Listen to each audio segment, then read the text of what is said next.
जी madam, क्या कहेंगे आज जो प्रेस वार्ता आयोजित हुई है उसके बारे में? देखिए, कल जो करनाल बसताड़ा टोल पे हुआ है किसानों के साथ, मैं उससे बेहद आहत हूँ।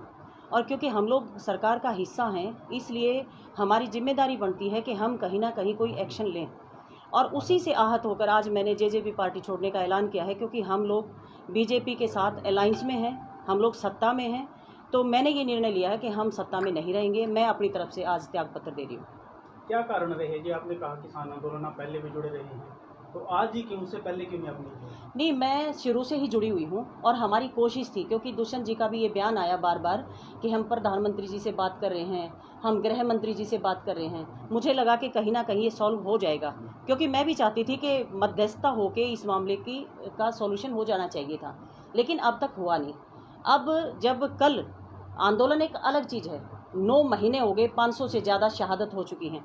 उसके बावजूद कल जो बसताड़ा टोल पे हुआ, जबकि मुख्यमंत्री का प्रोग्राम 15 किलोमीटर दूर था बसताड़ा टोल से, वो लोग निहत्थे थे, उनके ऊपर इस तरह से लाठियां बरसाना कहाँ तक उचित है? ये तो अंग्रेजों से भी बड़ा कुशासन हो गया। ये तो पूर्ण रूप से इन्होंने तो उन लोगों के ऊपर लाठियां बरसा रहे हैं जो लोगों का पेट भरते हैं। मैं उन लोगों को ये कहना चाहती हूँ, 2 दिन भूखा रह के तो देखें। और आज जब कोरोना में सब कुछ खत्म हो गया, उसके बावजूद भी किसानी चल रही है। किसान से आर्थिक जो स्थिति है देश की, वो मजबूत होती है। और इन्होंने कहा कि हम जो कॉन्ट्रैक्ट फार्मिंग कर रहे हैं, कि भाई एसडीएम के पास किसान शिकायत लेके चला जाए तो वहाँ पे उसको न्याय मिलेगा। मैं केवल आपका ध्यान आकर्षित करना चाहती हूँ, कल एसडीएम ने क्या कहा कि लाठियाँ मारो, इनके सिर फोड़ो।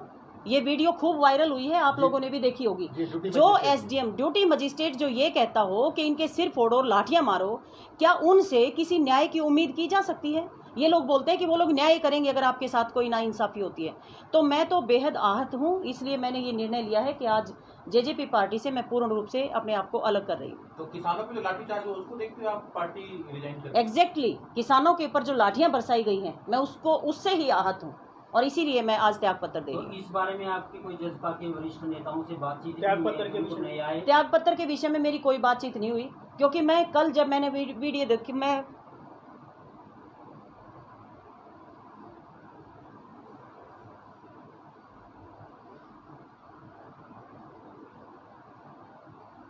बता नहीं सकती मैं कितनी दुखी हूँ।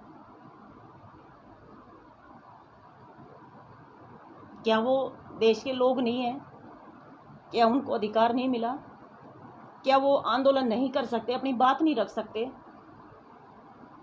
क्या इस तरह से लाठियां मारेंगे? बुजुर्ग लोग बैठे बेचारे, इनको जरा सी लज्जा नहीं आ रही कि ये क्या कर रहे हैं। तो मैं इससे बेहद दुखी हूँ। मेरी किसी से बात नहीं हुई है। जब शुरू में आंदोलन ये शुरू हुआ, पीपली से जब ये शुरू हुआ था, उस वक्त जब ये दिल्ली जा रहे थे किसान, तो बैरिगेड्स लगाए गए, वाटर कैनन इनके ऊपर छोड़े गए, लाठियां बरसाई गई, सब कुछ किया, आंसू गैस के गोले छोड़े गए। उसके बावजूद हमें लगा कि कहीं ना कहीं एक मध्यस्थता होके, वार्तालाप होके और ये चीज़ हो जाएगी। लेकिन उसके बाद इन्होंने जब हिसार में कोई भी कार्यक्रम इनका होता है तो ये किसानों को टारगेट करते हैं। इन्होंने किस तरह से, अरे ये चाइनीज़ थोड़ी लोग हैं जिनके किले गाड़ी जा रही हैं, रोड जाम किए जा रहे हैं। किसान तो एक तरफ बैठा है, किसान एक तरफ बैठ के अपने आंदोलन कर रहा है और केवल ये डिमांड कर रहा है कि हमारी बात सुनी जाए। लोकतंत्र में आज तक कितने आंदोलन चले हैं, क्या कभी भी ऐसा हुआ कि कोई सरकार उनकी बात ना सुने? ये तो हमें संवैधानिक अधिकार मिला हुआ है कि हम अपनी बात रख सकें, और हमारी बात कोई ना सुन के उनके ऊपर लाठियां मारे, ना सुने, यहाँ तक भी एक बात समझ में आती है, लेकिन उनके ऊपर लाठियां बरसाई जा रही हैं। क्या किसी भी आंदोलन को किसी भी तरह से ऐसे कुचला जा सकता है? नहीं कुचला जा सकता। और मैं बेहद दुखी हूँ। मैंने बहुत इंतज़ार किया, अदरवाइज़ मेरे को इस्तीफ़ा देना होता तो पहले दिन जब यहाँ से कुरुक्षेत्र से जब किसान चले थे, मैं उसी दिन दे देती। लेकिन मुझे उम्मीद थी, और मुझे ये उम्मीद इसलिए भी थी कि क्योंकि दुष्यंत जी ने हमेशा ये कहा कि मैं किसानों के साथ खड़ा हूँ, तो मुझे ये उम्मीद थी कि वो लगातार वार्तालाप, कहीं ना कहीं एक चर्चा, मध्यस्थता करके इसको सॉल्व करेंगे। लेकिन जो कल हुआ है, इसके बाद मैं इंतज़ार नहीं कर सकती। तो अब इसके बाद कोई पार्टी का दामन थामेंगे? नहीं, किसी पार्टी का कोई दामन नहीं थामना। मैं जिस तरह से समाज के लिए काम कर रही हूँ, मैं उसी तरह से करूँगी। और किसान आंदोलन में पूरा बढ़ चढ़कर हमारा जो सर्वजातीय सर्वखाप का जो संगठन है, वो पूर्ण रूप से समर्थन दे ही रहा है। शुरू से आप लोग देख ही रहे, और आगे भी हम लोग इसी तरह से समर्थन देते रहेंगे। तो अब फिलहाल मैडम आपने किस पार्टी को इस्तीफा दिया, कारण क्या है? एक बार दोबारा कहें। जेजेपी से मैंने इस्तीफा दिया है, और उसका मुख्य कारण है क्योंकि हम पार्टी में सत्ता में साझेदारी है हमारी, और क्योंकि हमारी भी जिम्मेदारी बनती है। अगर देश के निहत्थे लोगों के ऊपर इस तरह से उनका खून बहाया जाएगा, उनकी आवाज़ को दबाया जाएगा, तो ये लोकतांत्रिक हत्या है। इसलिए मैं उन किसानों के साथ जो लाठीचार्ज हुआ है उससे आहत होकर आज मैं जेजेपी पार्टी से इस्तीफा दे रही हूँ। आप भावुक भी हुई हैं इस दौरान।